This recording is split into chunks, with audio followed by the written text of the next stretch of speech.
Hello, welcome to another episode of my podcast, Fitlike.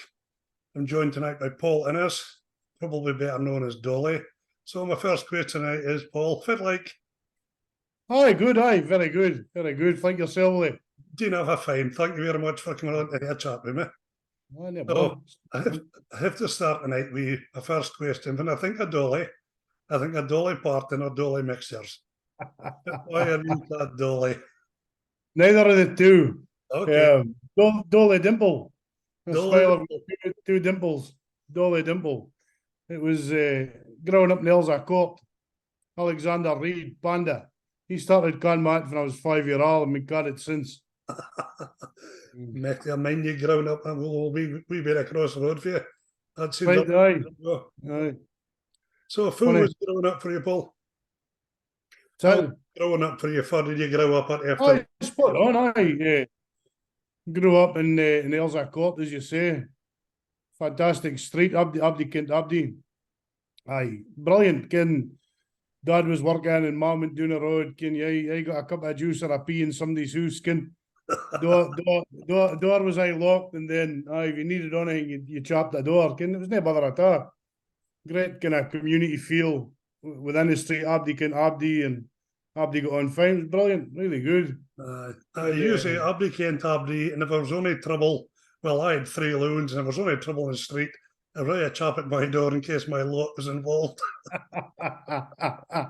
played a lot of football. Funny, I'm certainly not an athlete, and I wasn't then. But I used to get put in goals all the time. And because I sported Celtic, that got my fat boner.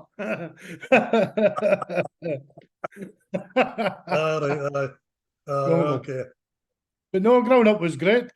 Mum and Dad worked hard. We do everything that we needed, and not necessarily everything we wanted. But I had a new jacket, new trainers, and a new school bag thing back to school after the summer. Well, that was just sorted, innit? There's nothing coming to us, No, no attack. So, what sort of age did you turn to religion in? Did I call you Paul or Dolly? Either or, boy, either or. Right, so, what age did you start looking to why a religion, Dolly? I turned to religion when I was 26 in Ailsa Court. Mind the Bethesda Hall was at the top of the street.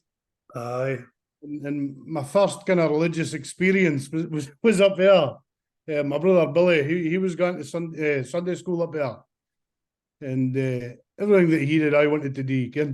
So I was nipping my mom's head, going, let me go up, And I went up and I mind colouring in a picture, and then going through to hear the Easter story.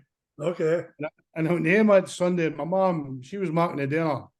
My dad was sitting at the table, and I sat down at the table, and I says, Mom, Dad, there's good news. And my dad looked at me, He says, what's that like? I says, he is not here. He is risen. I thumped the table, My dad says, he's nagging back. But later on in years, I turned to religion. Started going to church in 2004. I really messed up on drugs. I had been on heroin for 10 years, in an absolutely desperate state. Turned to drugs, started taking drugs probably when I was 12, 13. Things were really bad. And I went along to the Solid Rock Cafe. That was in the Broadgate. I was run by church folk, And I was advising along here for help, And I'd been, gone along for a wee filey and quite enjoyed the company and all the rest of the different groups and stuff on. But religion wasn't really on my radar. But I'd been gone along, then I think probably October, November 2004. Ben Ritchie, he ran the Solid Rock. He's a minister at Queen's Road now, but he invited me along to church on a Sunday night. And I says, oh, no, I'm not going to church. I'm not a church guy, And he says, listen, if you come to church, I'll buy you a fish supper after the meeting. Well, that was me. I'll do pretty much anything for a fish supper, Willie. Still the same day. But I went along to church, and I would have to say I really enjoyed it. It wasn't what I expected. I expected church, songs of praise a lot more modern now. But back then, it was all really old-fashioned and hymns and Dracula music. And that was my kind of, it was some way that the old folk went for a nap. I went along and again, the music was quite good and folk, I guess fit hooked me. Folk were interested, folk cared. It was very clear that I was messed up.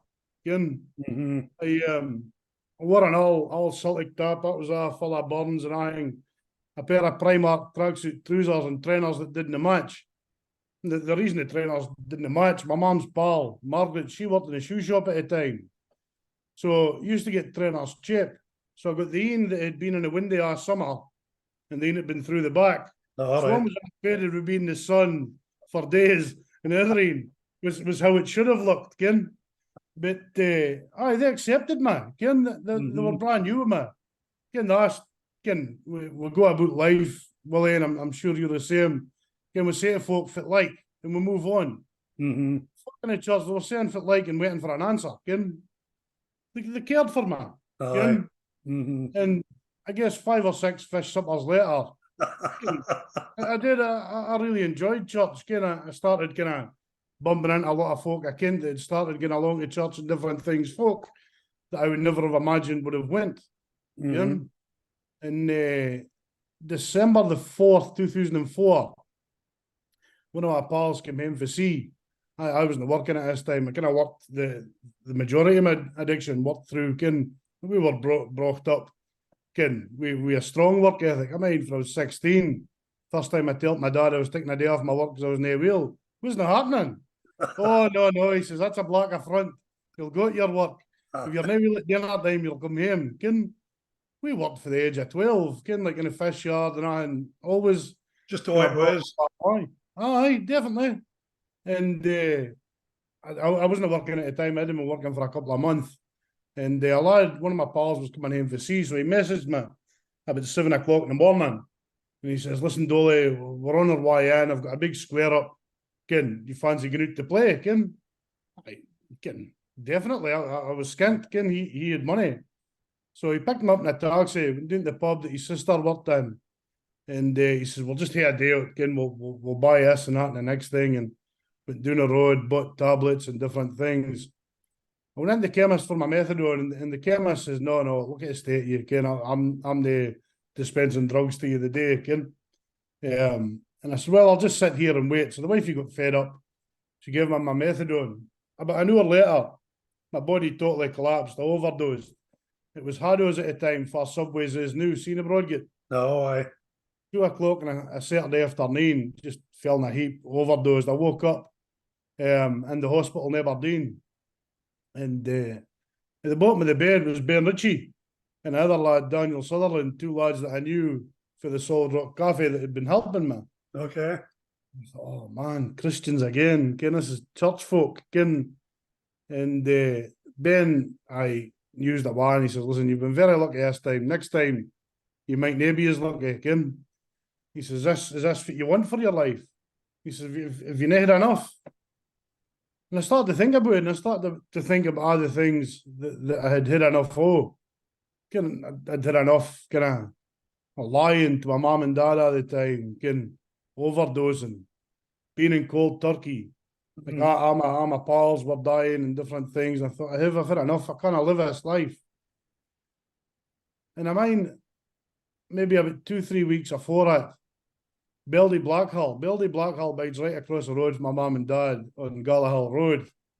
And I mind Beldy taking me to the side and she was saying, Dolly, you're too good for this. You need to change your life. She says, your mum and dad's about half their age. They're good folk and you're a good loon. You need to think about what you're doing with your life, And then overdosed in a hospital. Ben said to me, you need to change your life. And I thought, I really do. I tried everything. I'd been in methadone for 9 years, smack for 10 years, all the madness that I was in. And I thought, I'm going to change. I made my mind up in the hospital bed. I thought, nah, I'm going to turn my life around. And then, over Christmas and New Year, that was the beginning of December, over Christmas and New Year, I thought, right, okay, I'm going to chill out a bit. And I did. I calmed right down. I took my prescription, bed in, never went out or anything. And then January the 28th, 2005, because I wasn't working, I was going back and forth to the Solid Rock Cafe at the time, seeing Ben, seeing different folk, quite enjoying the church and all that. And I became a Christian on January the 28th, 2005. And Ben Ritchie, he prayed with me and I became a Christian. So he took me up the road, drove me home, and he said, right, you need to go into your house and tell your mum and dad what you've just done. You ken my mum and dad, will you? Oh, aye. And I'm thinking, oh man, ken. Especially old school, ken.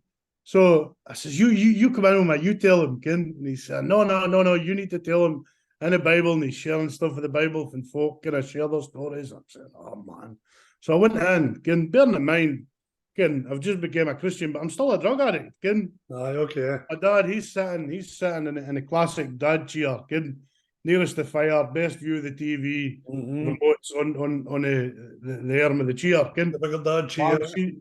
Dad chair. I've got to do that. My mum, she's sitting knitting, ken. And I sits down and I says, I've something to tell you. And my dad, he's reading his paper, ken. He never flinched. But my mum, ken, you can always count on mum. My mum, she says, fit. And I says, I'm born again. I'm washed in the blood of Jesus. I've became a Christian. My dad went like this with his newspaper. Lifted it back up. Never cracked a light, ken. And my mum, she says, I interrupt you for 1 second. Aye. See, when you said what you just says that I've become a Christian. Aye. How was you feeling at that time when you were telling your mum and dad? I was really nervous. I was absolutely freaked. Ken, like, I spoke, my mom, she was like, oh. I was thinking, well, that went well. I went up the stair and fired the PlayStation on. Sent Ben a text saying, that didn't go as well. You should have come in with me.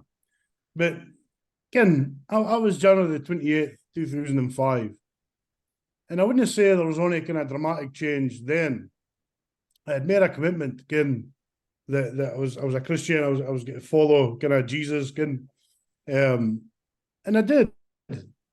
But in April the 19th, 2005, I went to a Christian rehab centre down in Wales, Teen Challenge. And that was a shock to the system. And it was like a spiritual concentration camp.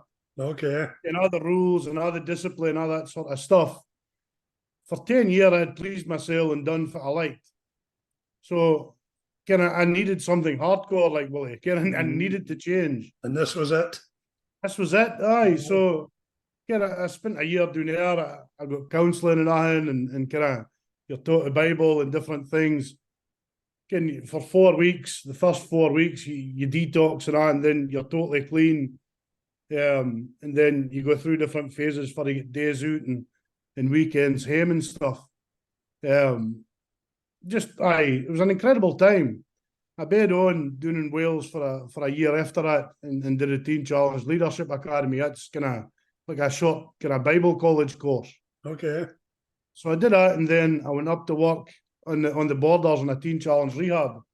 I did that for 2 years. Thoroughly enjoyed that, helping guys that were in the same situation that I had been in a year or two earlier, just coming in, broken, burst, and helping them come back to life, laughing with them, greeting with them, just being there for them in the hour of need. Did a bit of preaching, all that sort of stuff. And then I'd been there about a year and a half, and I had a conversation with Ben. Ben was still running the Solid Rock. And he said, listen, I've got the opportunity to join the ministers team, the pastoral team at Queen's Road. He said that there'll be some moors going in the Solid Rock if you thought about coming home, And it was always my heart. I kept a little journal at the beginning of my programme in Teen Challenge. And I wrote it out every day. And I had written that I'd only been in about a week and a half, that I wanted to go back home and help folk that I kent in the Broch and all that sort of stuff. And I said, well, funnily enough, Ben, it's in my heart to come home eventually. And I did. I came home in December, I think it was 2008. I came up the road and started working in the Solid Rock, part-time for a start, and then full-time. just being there for folk, helping kind of the vulnerable in a community, addicts, alcoholics, all that sort of stuff. Signposting them, putting them a lot of different rehabs, doing groups with them, sitting down here and one-to-ones with them and nothing. I'm a great believer, Willie, again, that every experience that we've been through, whether it's good or bad, we can use it to help folk. You can learn for them, Paul.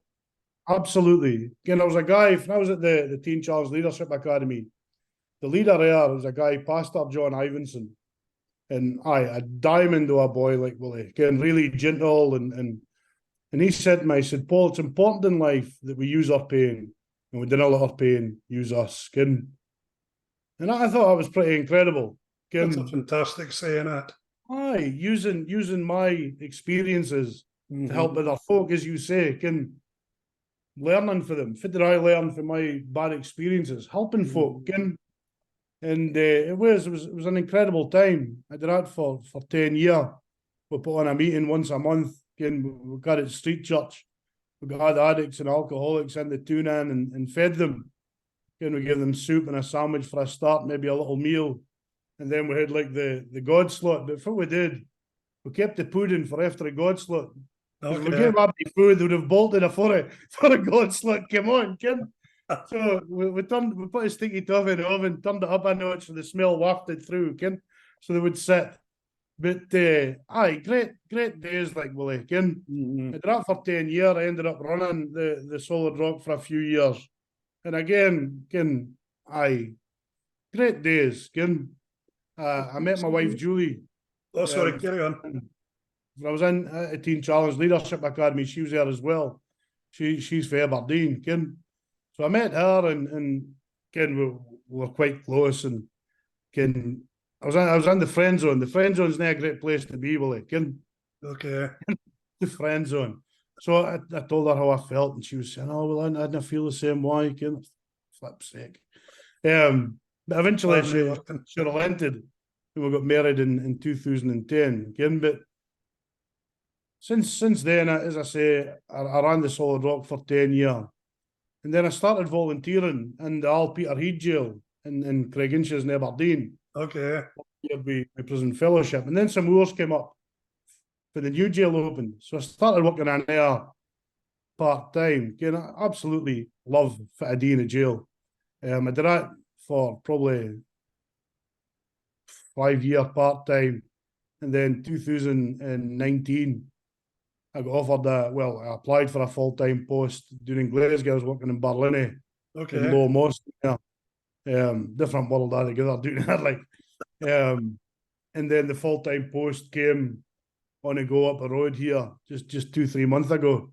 So I've been full-time in Peterhead since then, Kim. Very good. Right, we'll get back to Peterhead shortly. Aye. You were saying you was doing all this work. Did you ever see when you went back to working in the Broch? Was there still guys using drugs that were using drugs when you were using them? Still? Absolutely. Aye. So how did you meet that challenge to try and get them off? The thing, well, folk I was never kind of mega preachy and kind of ramming the Bible down folks' throats and telling them that they needed to change and all the rest of it. Always kind of kept contact. We folk kind of shut myself off for 4 years because I needed to for me, Willie. I wanted to get clean. I wanted to bite clean. So I was quite kind of fussy about my relationships and stuff. They say a classic kind of an essay and stick with the winners. Folk that's gone before you, learn for them, watch what they're doing. And that's what I did in the early days. But folk, I always kind of been approachable, always spoke to folks, spent time with folk, and folk were coming to me, so that was great. But before I came home, folk was saying, "Oh, you're home too, and oh, you'll struggle," and all the rest of it. I can honestly say it was never a struggle, Billy. I think if I was doing in the Solid Rock, working with addicts and alcoholics, you're seeing the pain and misery that they're going through. There's nothing attractive about it. Do you get what I mean? So I had a constant reminder of how bad things were. So when you says to the lads, "Look, guys, I ken how you're feeling. I've been there myself," did that resonate with them? Big time. Big time. Because I think, in your home too, and folk ken you. Aye.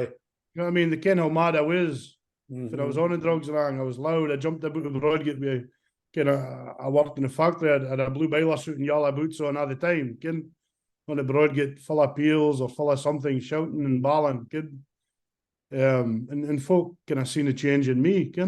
And that's gives them a bit of hope, I suppose. So I'd imagine it's quite easy to get into the drug scene, but it must be really difficult to get into and Oh, get big time. And that's what I always say. If getting clean was easy, well, Abdi would be doing it. And I needed to go to the other side of the country. I needed to go to Wales, back and beyond. But I'm glad I did. On the bad days when I was thinking, I can't do this anymore. Mind phoning him on a Saturday night. And I said to my dad, I'd had enough. I said, Dad, I'm for him. I didn't like it either. I think I'd been in about 4 or 5 months. I've had enough. And he says, aye. Asman, aye. If you've had enough, just come home. And I heard my mum in the back. She says, Nick, come back here. My dad says, well, I'll let you speak to your mum. So I never got a green light for Kathleen, which I'm glad about. I suppose it'd been easy to jump ship and come home, eh? Definitely. But I wasn't ready, and my mum and my dad full of whiskey, aye, come home. So funny, like, once you got yourself clean, how long did it take mum and dad to accept that you said you'd become a Christian? When did they start to understand that you were going quite to? Early on, I spoke to my dad. We was on holiday in Alcudia years and years ago, maybe 7, 8 years ago. And I was playing pool with my dad. I says, do you mind if I come home and tell you that I became a Christian? He says, I thought he was off your head, man. I thought, I've lost him. That's him. He's gone. And he says, listen, proud of you, the journey you've taken and everything, brilliant. Keep going I mind phoning him, apologise. I'd been in rehab maybe a 3-month. And you only get 2 outgoing phone calls and 2 incoming phone calls a week, for a start. Okay. And I mind phoning him and saying to my dad, again, my dad answered the phone. And I said, listen, I'm just phoning, to say sorry for all the carry on, all the pain, all the misery and everything. And my dad, he was like, I'll let you speak to your mum, awkward. Emotional. No emotional at all, I'll let you speak to your mum, made him feel awkward, And then my mum came on the phone and as I say, I apologised, And my mum says, listen, me and your dad, we've got a good life now, you're doing well. If you really are sorry, you'll never ever touch drugs again. I thought it was incredible. I'm like, very accepting and very forgiving. But I suppose I've never touched a drug in my life, so my next statement's probably, I'm only thinking it. Is there any guarantee that you can never touch drugs again? You can never touch drugs again? I would say, like I've got a brand new life, Willie. I'm sorry, I didn't mean you, Paul. I just meant folk. Other folk, some folk do go back. It's horrible. When you hear about it, folk doing well for a filey, but I believe that there's things that you can do, that stop you getting back. Like when I first got clean, as I say, made new relationships and folk in the church and stuff. But folk that I used to use drugs with, I stopped contact with them a wee bit, and now they're some of my best pals. Like if Abdi sorted themselves out, and I guess growing up, I'm a money now, and as I say, folk do go back, but I'm a big believer in we live by choice and not by chance, Willie. And every choice we make has got a consequence, be it good or bad. Aye. So how much did your faith help you through your tough times, do you think? Big time, Willie, aye. Yep. As I say, I tried nothing to get clean, but even now, if a bad time or things happen, I turn to God. I believe he helps me. He's for I get my strength and the peace in my life. I'm a changed man. The promise of God in the Bible is that He'll always be with us. and he'll never leave us. And that's not saying that everything's going to be easy and everything's going to be simple. Do you get what I mean? Like, life's life and it's tough. Aye. And you've got to Things can work be at going it. well, and then something bites us in the backside. We think, oh, dear me. But Here's a question for you, Paul. mhm, If you hadn't got yourself clean, do you think you'd still be here today? no chance. No, Not a chance. no doubt whatsoever. No.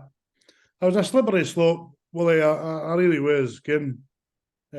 December, as I said, 2004, got a right scare. The closest I'd ever been. The doctor came round in the morning. That happened on a Saturday afternoon. The doctor came round the Sunday, and he said, I'm going to refer you to the psychologist. It's not need to refer me to the psychologist, and he says, no, the volume of drugs that was in your system, we've got reason to believe that you're trying to commit suicide, I said, no, I'm not suicidal, I said, I was just getting high. And he shook his head. He said, you Fresborough lads are all the same. And he walked up back in. But no, I've not do it in my mind, Willie. Like, I was ordained as a minister in 2017 or 2018. Did my studies and my training and everything. So you can call me the Reverend Paul and us if you like. But again, it's funny, like, ordained as a minister, and then I had done a couple of funerals before that. But doing weddings for my pals and stuff. Okay. But doing funerals for my pals and it's bittersweet. Do you get what I mean? Like, doing, like, it's always an honour when you're asked to do a funeral, and I wouldn't say I particularly enjoy them. When I do them, I always give it my all, and I always realise how blessed I am. I'm always thankful for my life, and as you say, when I think how far I could be. You're an inspiration to a lot of folk, Paul, listening to your story. It couldn't have been easy. No. But life's not, Willie. No. It's not. Folks say, oh, life's not a bed of roses, but you get roses, you get thorns, that's kind of how it is, Very true. So I'll take you back to the jail. Are you the Reverend Paul? No, just Paul. Paul. Jail. Aye, no, just Paul. Aye, like, I think you start all the Reverend stuff. You put folk off. Aye. I mean, it's too holy, Willie. Sounds formal. Isn't it cutting with the lads in the jail? No. So you're working with lads in jail, Dolly. I'm sure there must be loads of different nationalities. Yep. Loads of different religions. Loads of different languages. How do you cope with all that, dealing with everybody? Well, we've got a team in the prison, a chaplaincy team. So I'm the Christian money. I'm the minister. We've got an imam. He sees the Muslims. We've got a Roman Catholic chaplain. He deals with the Catholic and he's Eastern European, so he speaks a couple of languages. So he's very good with a lot of the guys that aren't for here. But there's somebody for Abdi. You've got our bases covered. Aye, you have to hear. I'm the full-time money. Abdi else is part-time. So I can imagine you've somebody come and say, Paul, they're not feeling great. They're feeling better doing in their family due to the fact that they are incarcerated. Their family could be a long way away. How do we sort of get around those kind of problems? Well, every morning, Willie, I read the papers. One of the first things I do when I get into my work is read the papers. What's happening in the news today? Can find something, a bit of common ground with guys. Very often when guys are struggling, they don't really want to speak. Aye. You get what I mean? So you have to open them up a bit and initiate conversation. You just go straight to the pain and all that sort of stuff. Always see if it's happening and open up conversation, that sort of way. And then I start speaking to them, start offering them a bit of support and all the rest of it.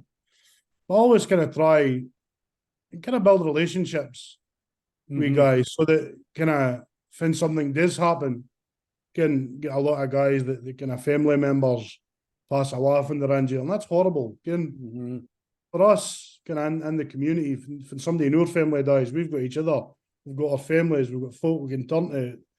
Guys can very often locked up in a cell, nobody to turn to, maybe their family didn't speak to them even. They're now welcome to the funeral and stuff, so it can be hard for them. So can always count a privilege that you're kind of invited into their pain. And as you said, a really important thing here is building up that relationship. Because without that relationship, you've no starting point, have you? None at all, again, like, I think for me, again, there's a bit of office work involved, obviously admin and that sort of stuff in my job. But for me, again, I just love being on the halls, again, speaking to the guys. Abdi's opening up, they're coming over for news and getting to Ken guys. And brilliant, like, Willie. Again, I love it. Again. So you said earlier on you do weddings, you do funerals. Have you covered any weddings in the jail? Not yet, no, not yet. So, been a few, but I've never had to do it yet. How would that work if there's a wedding in the wedding in the kirk in the jail? Sorry, how does that get about organising it? It's a bit of work, like. But it does happen, Can very, very minimal. Can, like, you'll only get an hour and a half. Your money will come up and get married, and then back down to his cell after an hour. We always try and discourage it because I think there's no celebration really. It's just a service and maybe a cup of tea and a bit of cake, and then that's it. It's done. Sounds a bit depressing, that. Aye. But I think a lot of folk just want to get married or they're engaged and the other person gets to jail maybe. Now, I know you work in a high security place, but you must get some laughs at some time in here and that. Fearsome, Willie. Fearsome. Funny. Like, just the stories. Like, you've got guys, that have lived a lot. And doing in Glasgow was fearsome, Barlinnie and Low Moss. You sit and listen to their stories all day. They say, people make Glasgow, and they do. Some of the part are just brilliant. First class, Willie. Telling you a story and they just think it's normal. You're buckled. Same in Peterhead, like. But there you go. That's building relationships again, isn't it? It is. Like folk. I'm not a bad guy, Willie. I wouldn't say that there's somebody that I particularly didn't like. So like, folk see that you're a good guy. Good folk are attracted to good folk. Like, there's a misconception that Abdi in jail's bad. But a lot of them aren't. A lot of them are good guys that have made bad choices. Aye. And that's easily done in life, isn't it? Oh, definitely. I could have ended up in jail myself, Willie. Could have been me, but I got good. I'll say that again, but your story is an absolute inspiration. I hope for asking out, if one person looks at his story and goes and gets help, it'll be a job well done, No, definitely, and that's what my book, Willie. Just it breaks my heart to see folk in pain. I think like all the years when I was at a Solid Rock and folk that would come in, broken, and we always used to say that folk, you can help folk if they've got the gift of desperation. Desperation is a gift. A lot of folk walking the streets on drugs that aren't desperate. If you're desperate, you'll take the offer of help and you'll try anything. Well, that brings me back to something you said earlier. You says you was invited down to Solid Rock Cafe. And an invitation's one thing, going over a doorstep's another. What made you go over that doorstep, Dolly? The very first time that I went in, there's a team over from America. They were an interesting bunch. They were quite funny.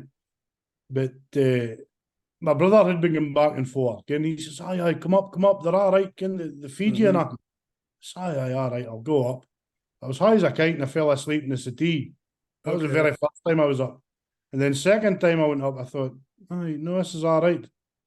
Like the Solid Rock as you went in, was on top of the Bruce at Butchers. And as you went in, you had to go up like a flight of stairs, then another 4 stairs, and then through a door. Ken, so it wasn't like you were just walking in. Ken, a bit of time to kind of think about it now. But the folk here were very good with his Ken. Ben Ritchie, he's my minister now, Ken, at Queen's Road. Ken, he was absolutely brilliant with my like Willie. Ken, very, very good. Ken, I wouldn't be far I'm at and doing what I'm doing today without this kind of guidance, support, man. Ken, he was fantastic with his like.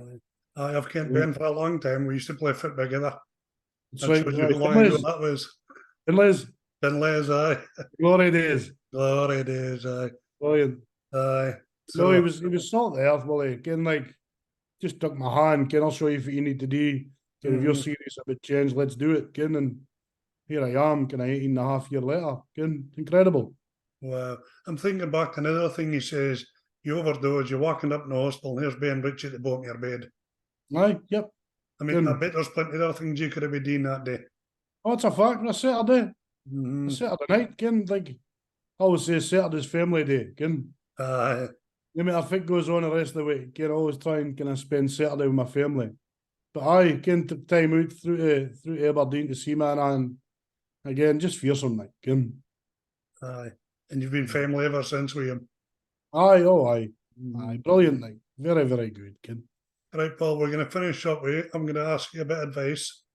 You've got a young lad who's pretty much in the same boat as you. What would you tell him? Tell him to tap into all the support available. Ken, there's a myth that there's no help. Ken, but there is, and folk just need to reach out. Ken, there's plenty of guys like myself willing to take time with folk and help them. Ken, there is hope. Like, folk can change. Ken, they say a leopard can't change its spots. I think that's nonsense. Ken, if a little wee bit of willingness goes so far, Willie. Ken, and aye, for me, I never thought I would change. Ken, I thought I'm going to die a junkie. Ken, that's what I thought. Ken, but there is hope and there is help. Ken, I've no problem with them. They contact them if they think there's only way that I can help them. Ken, a private message on Facebook, forever. Ken, but folk can't change. Ken, like, I think, Ken, folk watching us that have been on drugs or are on drugs, will Ken, that you think you're worthless, Ken. You think you're not worth nothing because you just think, Ken, like, addicts are bad folk. But Ken, I think there's a life to be lived. Ken, I believe there's potential in absolutely everybody, Willie. Ken, I 100% agree with that.